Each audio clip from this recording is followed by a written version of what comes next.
everyone, how's it going? Hope everyone's having a great day. Today in this video I'm going to show you how to program one of these little ohm correctors. If you ever install an aftermarket gauge and your sending unit in your gas tank is actually not the same ohm reading as what your gauge is looking to see, you can get this little converter deal and program it to make your sending unit send the correct ohms for your gauge. So what we're going to do is we picked this thing up off of eBay for I think it's $33, but you got to set it at 3 different levels. You could pull your sender out and go ahead and you got to set it at full, half tank, and empty. But what we're going to do is we'd already had a tank in the car, and just because you got your sending unit out on the bench doesn't really mean that your float is in all the way up position or all the way down position. So in this particular car, we got 16 gallons fuel tank, and we just put exactly 16 gallons, so we got the tank full. So the first step is to put your little deal in programming mode. And once you got it in program mode, you're going to push the full button. There's 3 buttons inside of this unit. So we're going to go ahead and push the full button, and then we're going to let it sit. And we're going to drain 7 gallons of gas out of that tank. And then we're going to push the half a tank button. And then we're going to go ahead and empty the tank completely and push the empty button. And we're going to see if this thing actually reads right. We'll fill the car back up and see about where it sets, and see if this cheaper unit actually works right. They got a much more expensive unit that I do believe is kind of self-programming, but in today's world everything will $100 you to death, and we're tired of the $100 hits, so we went with the cheap one, even though it is going to cause us just a little bit more work. But my brother here is going to show you how to get started. He's going to show you how to put it in program mode, and he's going to go ahead and hit the full tank reading.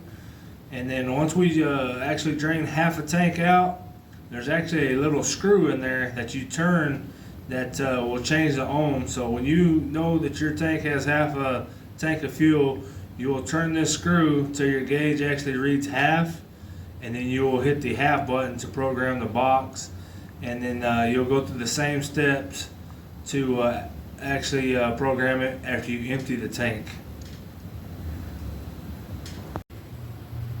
Alright, this little converter came with pretty good in-color instructions here. You're just going to want to hook up a power, a ground, and then you're going to want to put the little brown wire to your fuel gauge and the yellow wire to your fuel sender. And you're going to want to, on the power wire, you're going to want to put on your ignition so that the box will actually turn off whenever you turn your car off. And other than that, it tells you all the instructions what you need to do. And first thing you need to do is have your ignition off already. And you're going to want to press your full button over here. It goes from fulls on the far right, and then halves on the middle, and then the empties over there on the left there.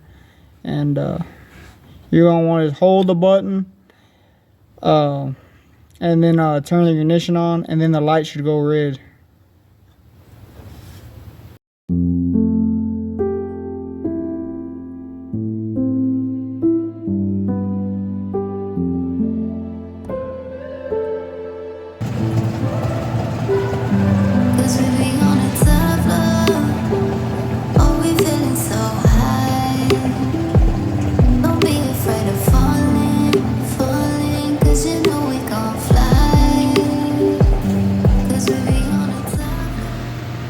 Okay, drained half a tank out. Now I'm going to go ahead and adjust it for half a tank. I'm going to start turning the screw to the gauge reads half tank.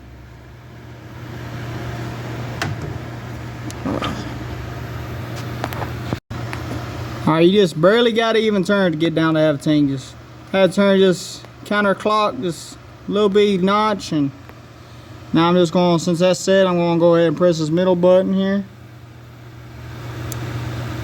Light's going to go out. I'll release it, and then it is set.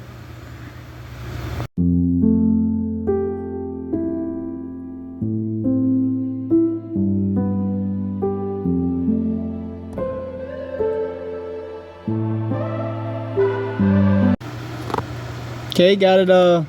Got that screw turned to empty. For empty on this gauge here, I had to turn it quite a while for the pointer to finally go down there to the line. But just kept turning it counterclockwise so I got there. And then all you're gonna want to do is press the button on the very end to the left, and it's gonna go out again and come back on. And it should be set. If you want the gauges to move instantly as soon as you turn the ignition on, you're going to want to go ahead and hold the empty button down and then turn the ignition on and then release it, and then your gauge should instantly start moving. And then if you want it to sit there for a while after you turn your ignition on, you can hold the middle button, and then your gauge will just sit there for a little while and then it'll start moving. I don't know. It says it's for different style of gauges, but on my particular gauge it seems to just delay it. It moves the same amount either way, but the E, it actually reacts faster.